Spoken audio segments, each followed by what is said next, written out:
ಪ್ರಿಯಾ ಅಡುಗೆ ಮನೆಗೆ ಸ್ವಾಗತ ಫ್ರೆಂಡ್ಸ್. ನಾನಿವತ್ತು ಗಾಣಿಕೆ ಸೊಪ್ಪು ತಗೊಂಡಿದ್ದೀನಿ. ಚೆನ್ನಾಗಿ ಸೋಸಿ ಕ್ಲೀನ್ ಮಾಡಿ ತೊಳೆದು ಇಟ್ಕೊಂಡಿದ್ದೀನಿ. ಇದರಲ್ಲಿ ನಾನು ಚಟ್ನಿ ಮಾಡೋದು ಹೆಂಗೆ ಅಂತ ತೋರಿಸ್ಕೊಡ್ತಾ ಇದ್ದೀನಿ. ಅದಕ್ಕೆ ಇವಾಗ ನಾನು ಐಟಮ್ಸ್ ತಗೊಂಡಿದ್ದೀನಿ. ಈ ಚಟ್ನಿಗೆ ಬಂದ್ಬಿಟ್ಟು ಸಣ್ಣ ಈರುಳ್ಳಿನೇ ತಗೋಬೇಕು, ಆವಾಗಲೇ ಟೇಸ್ಟ್ ಚೆನ್ನಾಗಿರೋದು. ಇಷ್ಟು ನೋಡಿ, ಒಂದು ಚಿಕ್ಕ ಬಟ್ಲಷ್ಟು ಈರುಳ್ಳಿ ತಗೊಂಡಿದ್ದೀನಿ. ಸ್ವಲ್ಪ ಹುಣಸೆಹಣ್ಣು, ಸ್ವಲ್ಪ ಬೆಳ್ಳುಳ್ಳಿ, ಸ್ವಲ್ಪ ಒಣಗಿದ ಮೆಣಸಿನ್ಕಾಯಿ, ಸ್ವಲ್ಪ ಕೊತ್ತಂಬರಿ ಸೊಪ್ಪು, ಸ್ವಲ್ಪ ಕರ್ಬೇವಿನ ಸೊಪ್ಪು. ಇದಿಷ್ಟನ್ನು ಚೆನ್ನಾಗಿ ಫ್ರೈ ಮಾಡ್ಕೊಳ್ಳೋಣ. ಇವಾಗ ಫಸ್ಟು ಬೆಳ್ಳುಳ್ಳಿ ಹಾಕ್ತಾಯಿದ್ದೀನಿ. ಒಂದು ಸ್ವಲ್ಪ ಹುಣಸೆಹಣ್ಣು, ಬೆಳ್ಳುಳ್ಳಿ ಹಾಕ್ತಾಯಿದ್ದೀನಿ. ಆಮೇಲೆ ಒಂದು ಸ್ಪೂನು ಕಡಲೆಬೇಳೆ, ಒಂದು ಸ್ಪೂನ್ ಉದ್ದಿನಬೇಳೆ ಹಾಕ್ತಾಯಿದ್ದೀನಿ. ಇದಿಷ್ಟು ಚೆನ್ನಾಗಿ ಫ್ರೈ ಮಾಡ್ಕೊಳ್ಳೋಣ.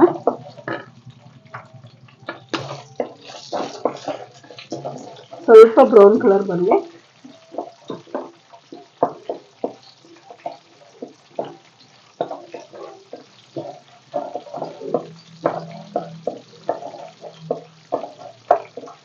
ತುಂಬ ಟೇಸ್ಟಾಗಿರುತ್ತೆ ಚಟ್ನಿ.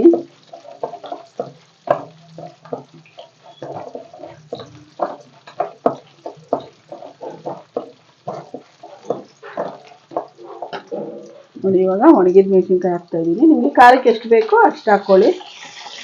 ಒಣಗಿದ ಮೆಣಸಿನ್ಕಾಯಿ ಹಾಕಬೇಕು. ಹಸಿ ಮೆಣಸಿನ್ಕಾಯಿ ಹಾಕಿದ್ರೆ ಟೇಸ್ಟ್ ಚೆನ್ನಾಗಿರಲ್ಲ. ಒಣಗಿದ ಮೆಣಸಿನ್ಕಾಯಿ ಹಾಕೋಬೇಕು.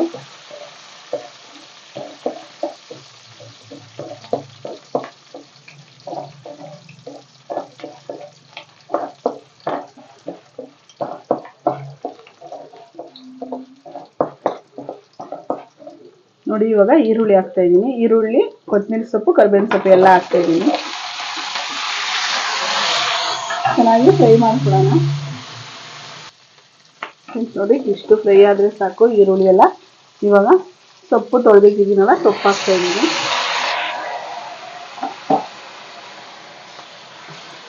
ಚೆನ್ನಾಗಿ ಫ್ರೈ ಮಾಡ್ಕೊಳ್ಳಿ ಸೊಪ್ಪು.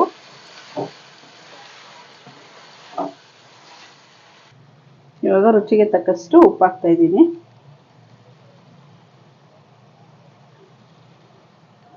ಸೊಪ್ಪು ಚೆನ್ನಾಗಿ ಫ್ರೈ ಆಗಲಿ.